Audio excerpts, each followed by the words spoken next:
বাবা সিরিয়াল গুলো এবার দেখি একটু। মা কি হয়েছে বৌমা? মা বলছি যা গরম পড়েছে আজকে দুপুরে কি রান্না করবো একটু বলে দিন না।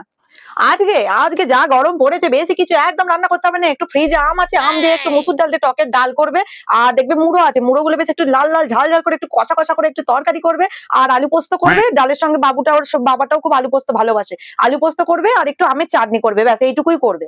বাবারে বাবা, এই গরমে এত কিছু রান্না করার পর বলছে নাকি অল্প রান্না, এটা কিছু কইলে নাকি বৌমা?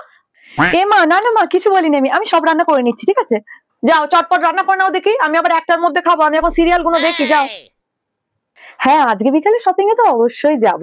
হ্যাঁ গো বৌমা, এত বেলা হয়ে গেল, এখনো বেলা গড়িয়ে যাচ্ছে, এখনো রান্না চাপালে না, কি ব্যাপার? আমি তোকে একটু পরে ফোন করছি, ঠিক আছে? মা আজকে আপনাকে রান্না করতে হবে না, আমি আজকে বাইরে থেকে খাবার অর্ডার করে দিয়েছি, এত গরম বলে। কি এই গরমে আমি বাইরের খাবার খাবো? আমি বাইরে খাবার খাবো না, তুমি ঘরে রান্না করো পাতলা করে, আমি ঘরের খাবার খাবো, যাও। ঠিক আছে আপনাকে খেতে হবে না, তাহলে আপনি আপনার রান্নাটা করে নিন, আর আমি বাবার ওরও তিনজনের জন্য বিরিয়ানি এনেছি, আমরা ওটাই খাবো। ও বাবা বিরিয়ানি, না না এটা হাতছাড়া করা যাবে না, বেশি কিছু বলা যাবে না। আচ্ছা বৌমা আমিও 1 প্লেট বিরিয়ানি খাবো, আমি আসলে বুঝতে পারিনি তো যে বিরিয়ানি, অনেকদিন খাইনি, খাবো, তুমি ওইটাই অর্ডার করো।